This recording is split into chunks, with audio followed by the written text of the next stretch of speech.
Hello mga mamsis, busy na naman po ang ating kitchen at kita nyo naman, nagluluto ako ng hapunan namin. Nag-prep din ako ng pagkain ng aking mag-ama kasi balik work na naman tayo bukas. So today ang aking prep ay pork chop. Ito ang aming ulam.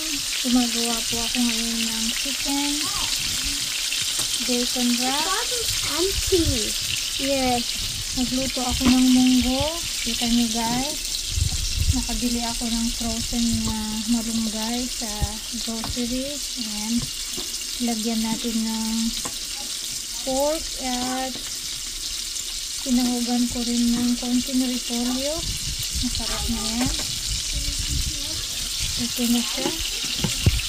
So dito naman nagpiprep tayo ng mga gulay. Lalagay natin yung ating slice dyan. Meron tayong cucumber, bell pepper, at saka dried tomato, at kasama na rin siyempre ang ating lettuce. So ayan guys ang ating mga i-slicein na vegetables para sa ating dinner.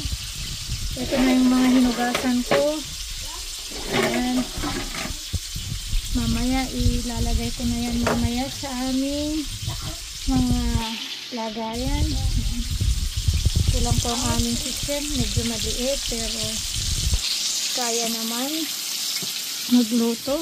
Ayan, meron pa akong niluluto guys na banana bread. Buksan natin. Oh, looks yummy banana bread. Ayan.